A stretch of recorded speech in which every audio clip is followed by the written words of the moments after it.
I think after 226 years, we are quite capable of electing our own representatives, not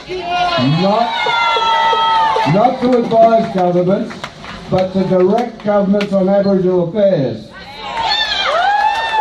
Before I go into it, I'll read you out a Twitter by the chair of the Indigenous Advisory Council. Googled March in March. What a bunch of whinging up themselves wankers. A total waste of time. I'm up to the footy and a weekend with the kids. What an idiot! Now, I'm not seeing any wankers out here. I'm seeing people exercising their democratic rights to protest against a deficient government.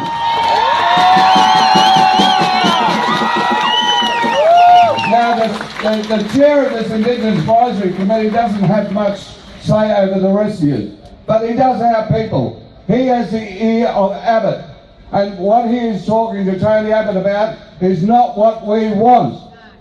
Now, I'll give you a classic example. Just after Abbott got into government, he cut $13.4 million of Aboriginal legal services. Now, two things could have happened there. The IAC could have either shut up and said nothing, which means they shouldn't have been there in the first place. The second thing is they did give him advice not to do it. Well, heads up, fellas, he's not listening to you. So what they should have done there and then is walk out in protest and resign. No, they're staying there, and it's very funny that the chair, Warren Mundine, should make this statement publicly on Twitter. Abbott himself has said nothing about these marches. Why has the IAC chair chosen to call everybody here wankers? It sounds like he is protecting the house of his master. Now, while the rest of us are out there fighting, he is sitting there posing with his nice little family portraits with Tony Abbott. We have to take control of Aboriginal affairs. We have to have a voice in who are speaking for us. So far, I've heard two voices out of the Indigenous Advisory Council. The chair, who continually harps on about children going to school. Now, I agree with that. I'd like to see every Aboriginal child in school today. Oh, not today, Sunday. Sorry. Monday to Friday, every Aboriginal kid in school. But any thinking person, any educationalist here today will tell you, you have to have the environment for learning. Now, here in the city, our children are being harassed by the police going to and from school. So, do they really feel like going to school? No. Out in remote areas, we have people without running water. We have such oppression after the Northern Territory intervention. We have people who have been stripped of their dignity, who are living on basic cards, can't even manage their own finances. They are treated like children. So you expect those people to be responsible for sending their kids to school. This is a joke because it's only a way to turn the blame back on the recipients of oppression and excuse the government for their inaction and incompetence. We have had generations of incompetent governments who neglect the rights of Aboriginal people. Now, we should have the right to elect our own bodies. The opponents of this will, and I had this pointed out on Facebook, you had ATSIC and you blew it. Well, ATSIC was not a failure. Since ATSIC, we have gone gravely backwards.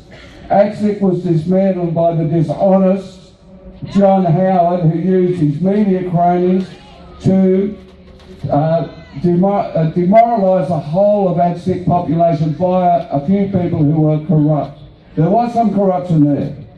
They got bought out. But Howard used the media to demonise all of ATSIC and dismantle it. Let me tell you, there were thousands upon thousands of hard community working people under ATSIC who were doing some progressive programs. So, because a few were corrupt, he dismantled it. This was a state and nationally elected body. If we use the same rule of law with our government, state and federally elected bodies, there is no government in the history of this country who would have served one term. So why, when we get one chance at it, because of a few people, are we dismantled? I say if that's the case, dismantle the whole government system and have anarchy. We cannot have two rules in this country. And when we get another elected body, yes, after 226 years of an oppressive regime telling us what to do, we are going to make mistakes. Let us make the mistakes. We need cooperation from the broader society, and we will make some mistakes, but I tell you what, we'll do a bloody better job than any government has today. And I'm here to tell you, those people who are sitting on that committee, half of them are non-Aboriginal, what in God's name is the CEO of Rio Tinto doing on there? What advice would he give Abbott? His advice would be get the people off the land so we can mine it. What are the CEO of Westbank doing on there? Where are the community voices? Where are they? Abbott is also talking about repealing Section 18C of the Racial Discrimination Act, so you can racially vilify people. Right, I was brought up in Queensland. Do you know what we were called when we were going to school? Rockapes. We can go back to that, can we? Because I tell you what, I will not allow anybody to call our people those disgusting names, as I will not allow to be in the presence of anybody who calls anybody else a racist name.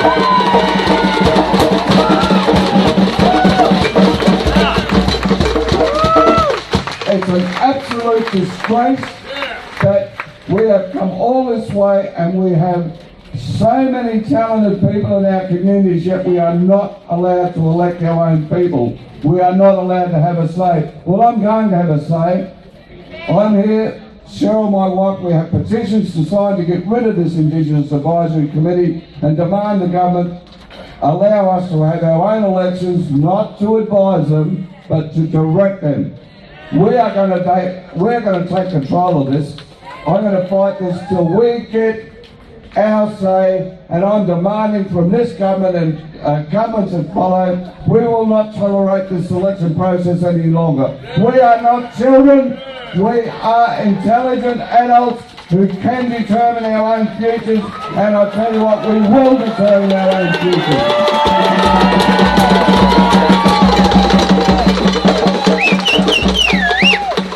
And to close up, I want to lend my support of solidarity to other groups who are here. Under the Abbott government, we have seen the vilification, the demonisation of asylum seekers. He calls them illegal. That in itself is an illegal term under the conventions of the United Nations.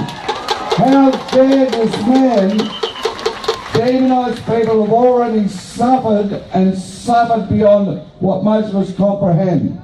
And how dare he treat them the way they're being treated? Why can't he open up to the public about same-sex marriage? What's the problem with that? I've got one simple answer to that. People get married because they're in love. What's the opposite of love? Love is hate. When you marginalise any group of people, you produce hatred against those group of people. What is wrong with this man? All he's doing, when he cut $13.4 million ALS, he also granted $3 million to the mining companies to help them fight national title acts, national title cases. Like Gina Reinhardt and a mob need $3 million. My goodness, that's bloody loose change to them. Now today, let's join in solidarity. I'm great to see that people are here, and I'm sorry, Warren, they're not wankers. Two things, Warren. I hope your football team loses, and I hope you get a parking ticket on the way out. Thank you very much, and if you want to sign the petition, we're here. Thank you.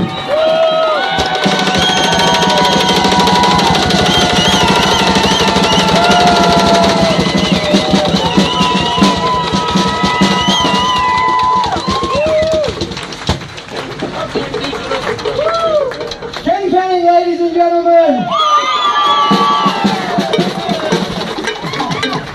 legend, he's a legend. Alright, this next guy's been a public school teacher for 34 years. He's president now of the Teachers Federation, and he's here today to speak about education and the Consky reforms. Please welcome the legendary, as he Federation, one of the translators whose jobs are under threat by the state government and the cuts to tape during the translating today. I'm the proud president of the New South Wales Teachers Federation, the union